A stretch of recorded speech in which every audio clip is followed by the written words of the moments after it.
ஒரு பெரிய ஜெயில்ல இருக்கிற ஜியோங்கிற ஆபத்தான கைதியோட இந்த கதை ஆரம்பிக்குது.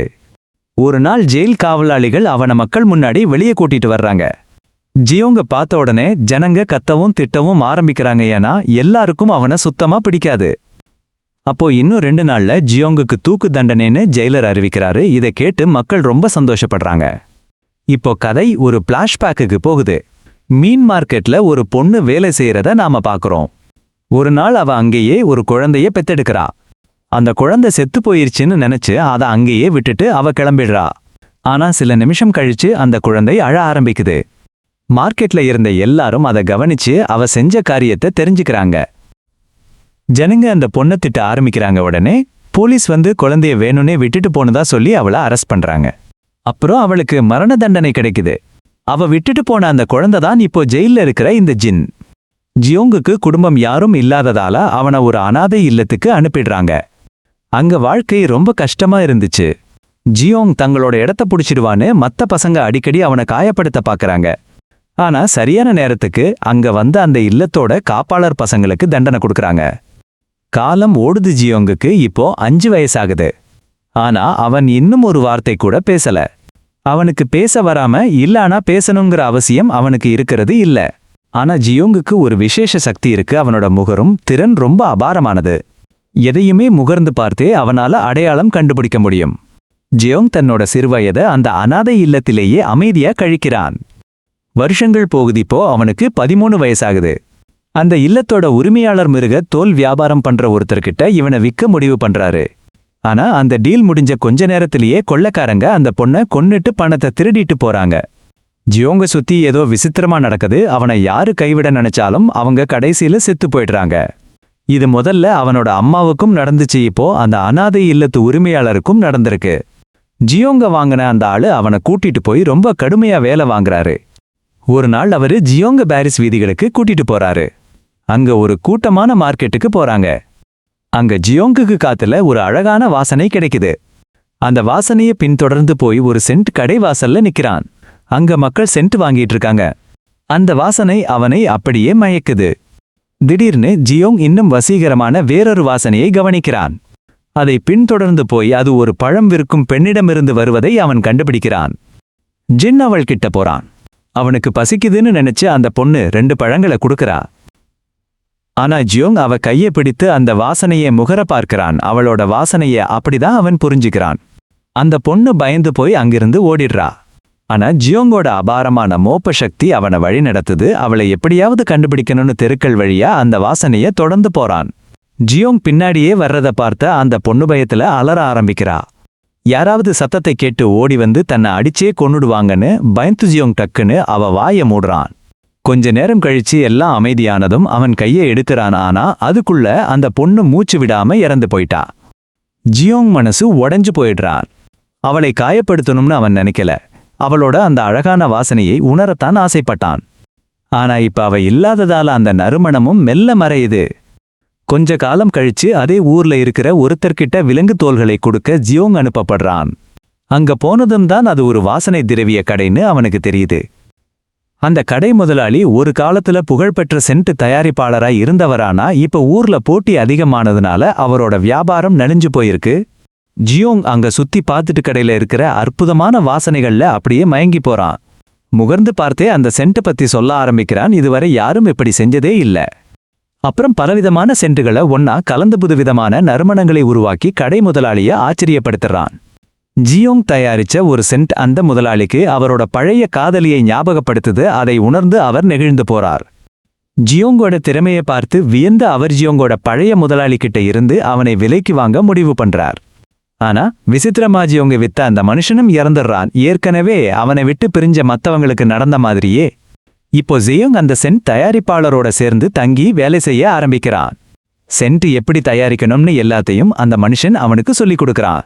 உலகத்துல 12 வகையான அபூர்வ வாசனை திரவியங்கள் இருக்குதுனுமானா 13வது நறுமணத்தை இதுவரை யாரும் உருவாக்கலனும். அதுதான் உலகிலேயே மிகச் சிறந்த வாசனைனும் அவர் ஜியோங்கிட்ட சொல்றார். ஜியோங் நம்பிக்கையோட அந்த 13வது நறுமணத்தை நான் உருவாக்குவேன்னு சொல்றான். ஜியோங்கோட அபார திறமையால பாரிஸ் நகரம் முழுக்க அந்த கடை திரும்பவும் பிரபலமாகுது. அந்த முதலாளிக்கும் ரொம்ப சந்தோஷம். சென்ட் உருவாக்குறத பத்தி தனக்கு தெரிஞ்ச எல்லாத்தையும் அந்த முதலாளி ஜியோங்குக்கு கத்துக் கொடுக்கிறார். ஆனா அவரோட வழிமுறைகள்ல ஜியோங்குக்கு திருப்தி இல்லை. அந்த 13வது சென்ட்டை உருவாக்க ஏதோ ஒரு ரகசிய நுணுக்கம் அல்லது பொருள் குறைகிறதென்று அவன் உணர்கிறான். இந்த எண்ணம் அவனை மிகுந்த வருத்தத்தில் ஆழ்த்துகிறது. விரைவில் அவன் நோய்படுகிறான். ஜாங் உடல்நிலை சரியில்லாமல் இருப்பதை பார்த்து அந்த சென்ட் தயாரிப்பாளர் கவலையடைகிறார். ஜாங் இல்லையென்றால் தன் வியாபாரம் மீண்டும் அழிந்துவிடும் என்று அவர் அறிகிறார். அவர் ஜாங்கிடம் கூறுகிறார், உனக்கு நிஜமாகவே 13வது சென்ட்டை உருவாக்க தெரிய வேண்டுமென்றால் நீ பிரான்சில் இருக்கும் கிராஸ் நகரத்திற்கு போக வேண்டும். அதுதான் சென்ட் தயாரிப்பின் இதயம் போன்ற இடம்.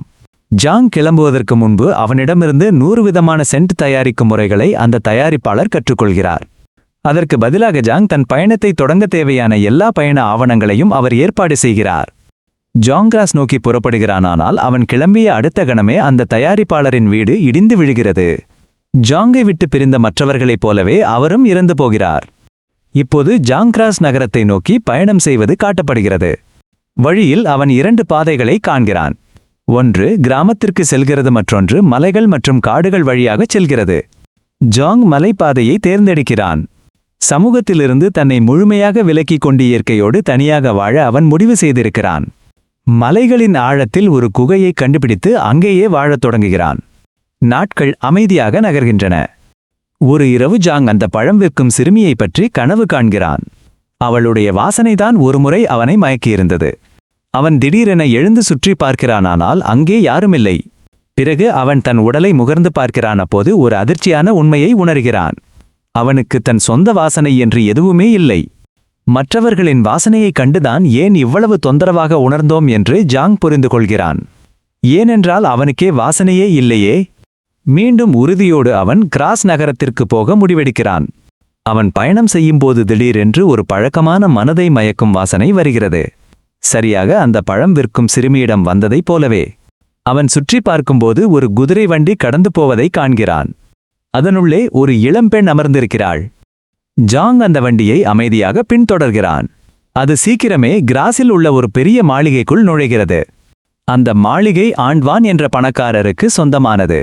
வண்டியிலிருந்த பெண் அவருடைய அழகான மகள் லாரா. லாரா மிகவும் அழகான பெண். இதற்கிடையில் ஜாங் கிராஸில் ஒரு பெண்ணிடம் வேலைக்கு சேருகிறான். அவள் விலங்குகளின் கொழுப்பிலிருந்து வாசனையை எப்படி எடுப்பது என்று 2 சிறப்பு நுணுக்கங்களை அவனுக்கு கற்றுத்தருகிறாள். ஆனால் ஜாங்கின் மனதில் ஒரு கொடூரமான திட்டம் இருக்கிறது. அவன் இப்போது இந்த முறைகளை மனிதர்களிடம் பயன்படுத்த விரும்புகிறான். அவனுடைய குறிக்கோள் 13 விதமான வாசனைகளை சேகரிப்பதே. தனது கனவு சென்ட்டை உருவாக்க ஒவ்வொரு பாட்டிலுக்கும் ஒரு வாசனை தேவை. அவன் ஒரு இளம் பெண்ணை கடத்தியவள் மீது முதல் நுணுக்கத்தை சோதித்துப் பார்க்கிறான்.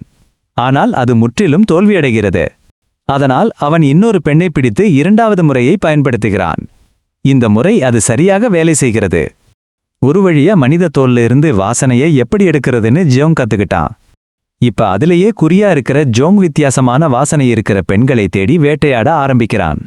உலகத்திலேயே ரொம்ப சக்தி வாய்ந்த வாசனை திரவியத்தை உருவாக்க எல்லா வாசனைகளையும் சேகரிக்க அவன் நினைக்கிறான். ஒரு ராத்திரி லோராவோட பிறந்தநாள் விழாவுக்குள்ள ரகசியமா நுழைஞ்சி அவளை கடத்த முயல்றானானா அவ தப்பிச்சிடுறா. ஆனா அதே ராத்திரி 2 இரட்டை சகோதரிகள் காணாம போயிடுறாங்க. அப்புறமா ஜின் கவனமா 2 புது சென்ட் பாட்டில்களை உருவாக்குறத பாக்குறப்போ அவங்களை கடத்தி கொண்டது அவன்தான் உறுதியாகுது.